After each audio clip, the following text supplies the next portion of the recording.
Tra-la-la-bum-bum-digga-digga-doo. Here's a question just for you. Fuddle-daddle-diddle-dee-yoo-pee-I-yoo.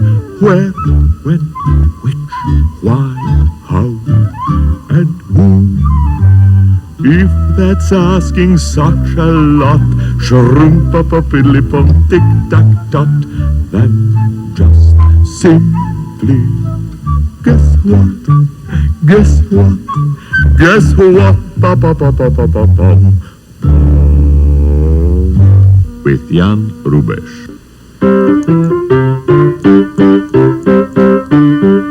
1, 2, 3, 1, 2, 3, 1, 2, 3, 1. I do not think practicing very much fun, for each little finger will go its own way without paying attention to what I may say. 1, 2, 3, 1, 2, 3, 1, 2, 3, 1. At last the old lesson is over and done.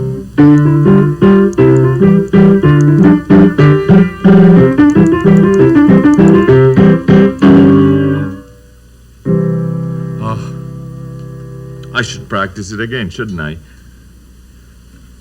Do you know that once there was a young little boy who was only 4 years old, and he wanted to practice, and his father wouldn't let him.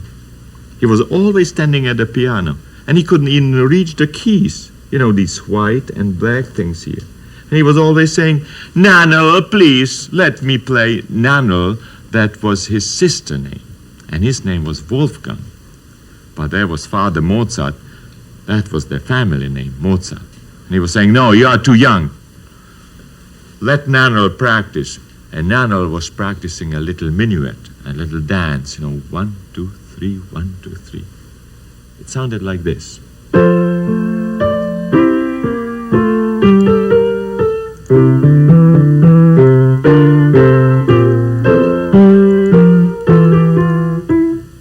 She was making a lot of mistakes.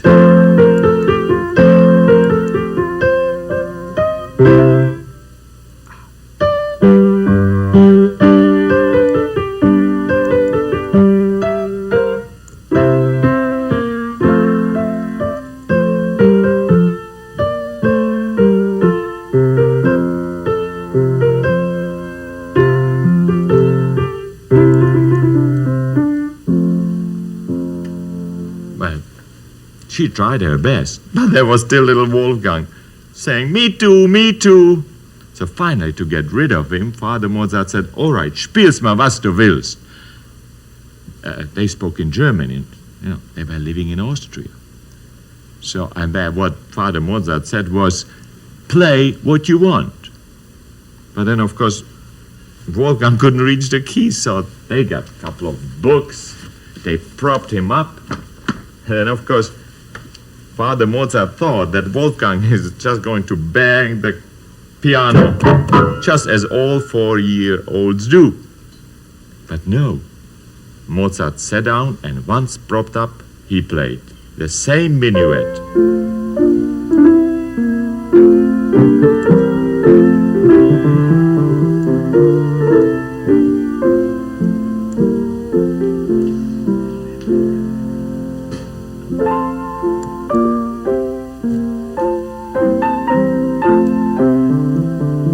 He was playing it to perfection, the same minuet Nanel was practicing, but he didn't practice at all.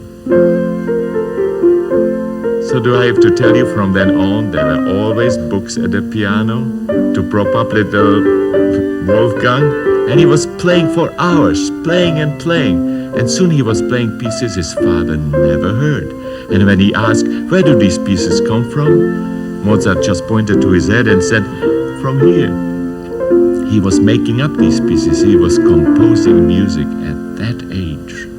And soon he was playing concerts for queens and kings. And one day he was going to be introduced to a princess. So he was all dressed up, just like grown-ups. In those days, even little boys had to dress up like this, with breeches, with shoes with buckles, embroidered vests, ruffled shirts, beautiful embroidered coats. And what else?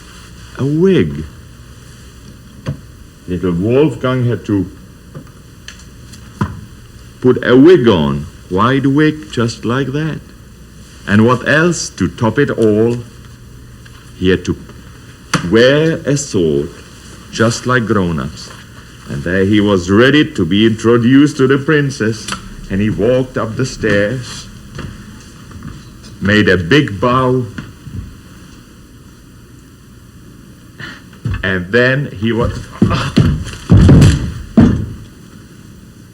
he fell right flat on his face in front of the princess. And what did she do? She rushed to him and she helped him to get up. And she kissed him. And he just straightened his wig up and he blushed a little bit and he said, "Princess, when I'll grow up, I'll marry you." And that's quite a thing to say to a princess. She was only 7 years old and he was 6. Well, he never did marry the princess because his love always was music. And he wrote, in my opinion, the most beautiful music in the world. And lots of it for orchestras, for singers, and also music for theater. He wrote pieces we call operas, where actors sing. He wrote many beautiful operas, but at the age of 12, he wrote a beautiful piece for the stage, and it was performed very often in puppet theaters.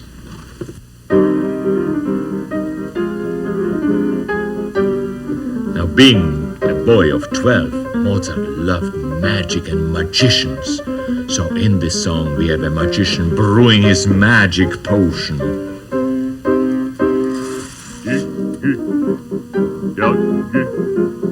Churri, murri, horum, harum, lirum, larum, rowdy, mowdy, Irrigari posito, besti basti saron fro, fatto matto qui pro quo. Fatto matto quid pro quo. Diggi churri burri horum harum lirum larum, rowdy, mowdy, Irrigari posito, besti basti saron fro, fata matto quid pro quo, fata matto quid